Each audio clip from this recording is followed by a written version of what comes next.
Hello and welcome to Bookstation and welcome to a book haul. So I have 13 books to show you. I bought all of them myself except one, which is a review book, and I'll get to that when I get to it. So let's get on with this haul. So the first book I picked up is Osiris by E.J. Swift, and this is book one of the Osiris project. I like that it says that on the front. That's very helpful. And it's a dystopian, and it says, a wealthy socialite and granddaughter of the architect, Adelaide Reknov spends her time in pointless luxury, rebelling against her family in a series of jaded social extravagances and scandals until her twin brother disappears in mysterious circumstances. Vikram Bai lives in the Western Quarter, home to the poor descendants of storm refugees and effectively quarantined from the wealthy elite. His people live with cold and starvation, but the coming brutal winter promises civil unrest and a return to the riots of previous years. So, pardon me, I think they have to work together to bridge, it says, to bridge the divide at the heart of Osiris before conspiracies bring them to the edge of disaster. So it sounds good, and it has a nice cover, and I'm happy that it says book one. So that is that one. Next book I picked up is the first in a new sci-fi series, and it's called Arctic Rising, and it's by Tobias S. Buckle, and I really like the cover, and it's actually quite short for a sci-fi book because usually they're a little bit longer. But it says, the Arctic cap has all but melted, oil has run low, and Annika Duncan, former mercenary turned United Nations Polar Guard pilot, patrols the region to protect against pollution and smuggling. In its daring plan to terraform the planet, the Gaia Corporation develops a revolutionary new technology, but when they lose control, our best potential solution to global warming may become the deadliest weapon ever known. As a lethal game of international politics and espionage begins, it will be up to Annika to decide the fate of the Earth. So I think it sounds really good, and I really like this cover. I like the silver raised writing, it's awesome. Yeah, so that is that one. The next book I picked up is a bit random. It's called Somebody's Husband, Somebody's Son by Gordon Byrne. And it says, it seemed the case of the notorious Yorkshire Ripper was finally closed when Peter Sutcliffe was sentenced to life imprisonment in 1981. But in the early 1980s, Gordon Byrne spent 3 years living in Sutcliffe's hometown of Bingley, researching his life. A modern classic, Somebody's Husband, Somebody's Son, offers one of the most penetrating and provocative insights into the mind of a murderer ever written. So it sounds good, and I like books about murderers and how their minds work and stuff like that, so it looks interesting. And I thought it had pictures in it, but it doesn't. But anyway, it sounds good. Okay, the next book I picked up, I've never actually read any books by this author, which is weird, because I think it's a he. Or they've written quite a few books. But anyway, I got Red Rain by R.L. Stine. So it says, first came the hurricane, the red rain began to fall, the blood of its victims, and the twin angels emerged. Leah or Lee? I don't know. Leah Sutter is in the wrong place at the wrong time. Trapped on an island during a hurricane, she barely escapes alive.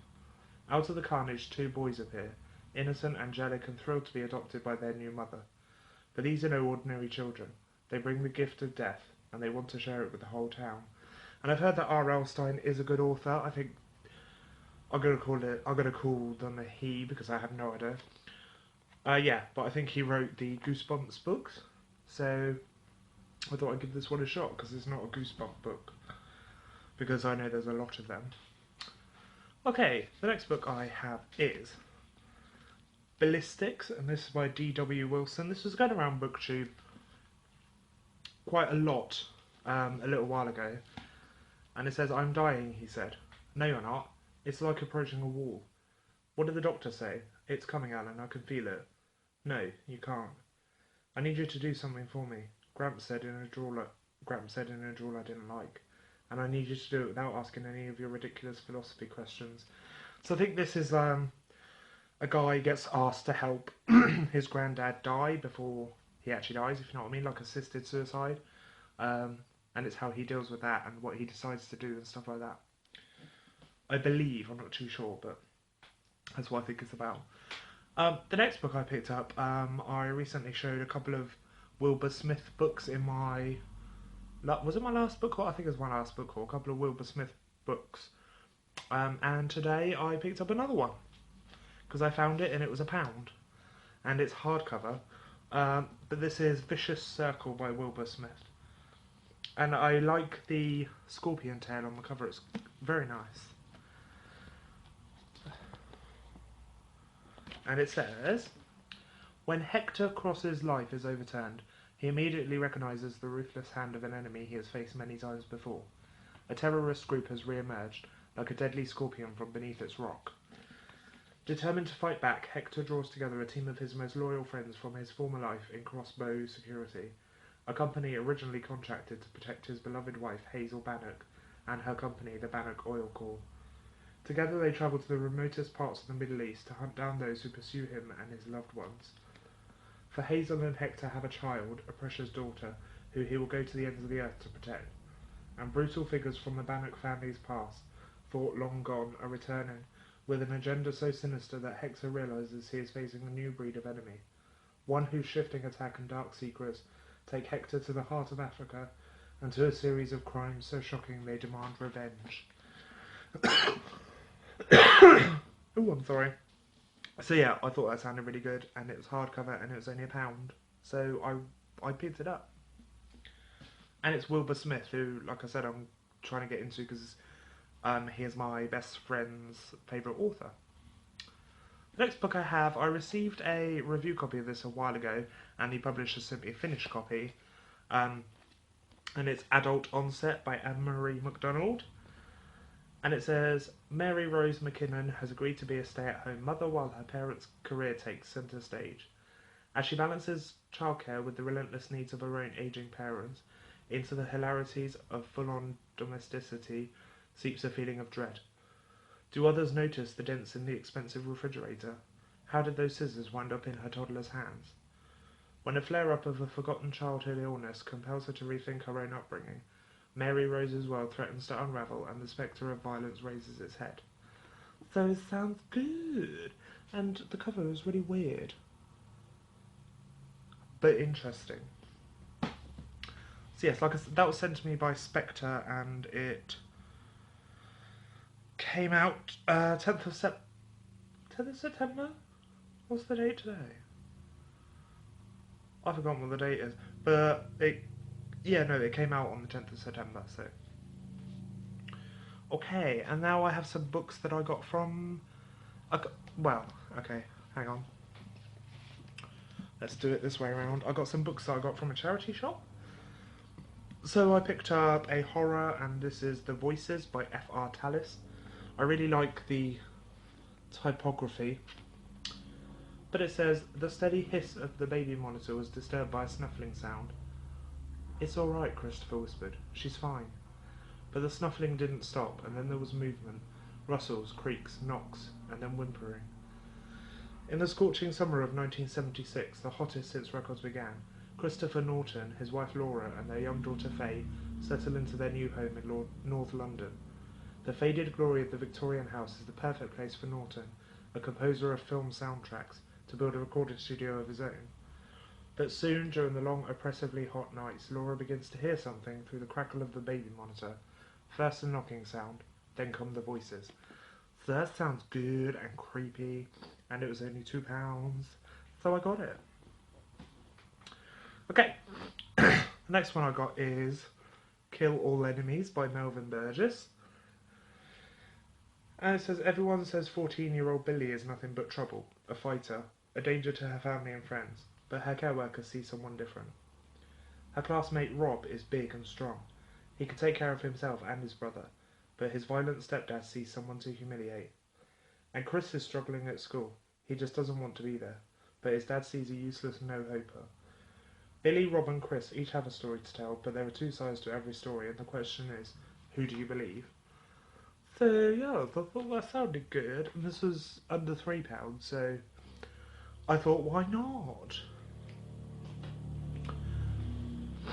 Okay, the next book I have is Watching the Wheels Come Off by Mike Hodges. This is the guy who wrote, what did he write? Get Carter.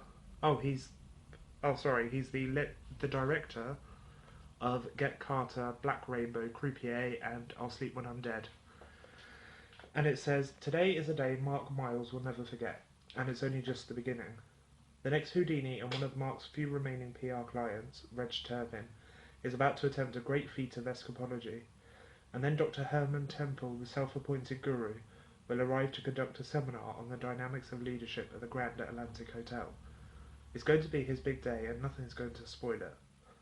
Well, nothing apart from the seedy private investigator who's unpacking his thermal underwear, pyjamas, and a .32 Smith & Wesson at a local bed and breakfast. Avril, the voluptuous, insatiable wife of the drunken hotel owner, a man called Bela, and Alice, Temple's beautiful, if terrifyingly ambitious, assistant. It's supposed to be like dark humour, and I liked the cover, and I thought it sounded good, so I picked it up. Sorry if I'm going fast, I'm keeping an eye on the time, because I have something to do very soon, so yeah. Anyway, next book I got is this cover of the Silver Linings Playbook by Matthew Quick, which I have never seen before, and I think it's really pretty. And I think we all know what this is about, so I'm not even going to read the back, but I don't really read many contemporaries, but I thought I would pick it up and give it a go, and I haven't seen the movie, so I thought it would be a good time so that, you know, I could read it and then watch the movie. And then I had two more books. These are ones that I bought brand new, and I thought they sounded really good. So the first one is Ink and Bone by Rachel Kane. Now this is about what would happen if the Great Library of Alexandria was never destroyed. So I thought it sounded good, and it has a cool cover. I really like this cover. I actually prefer this to the US cover. But yes, this is book one of the Great Library, so it's part of a series, and I like that they put book one of the Great Library there. And the last book of this haul is The Game of Love and Death by Martha Brockenbrow. I think that's how you pronounce it. But yeah, it says love is more than a game. Love and death choose their players in an eternal game. Death has never lost, and love will do anything to win. Henry and Flora find each other, not knowing they are the players. Can their love be enough to keep them both alive? So yeah, I just thought it sounded really good, and I really like the cover. And it's a very interesting concept, making love and death actual characters. And yeah, it just sounds really good. So I'm excited to get to this one. Okay, so that is my book haul of 13 books. It's quite a lot, to be honest. Let me know if you know anything about these, if you wish to know anything about these in the comments below. Please subscribe if you haven't already, give this video a thumbs up, and I will see you again very soon. Well, goodbye. Sorry about the camera there.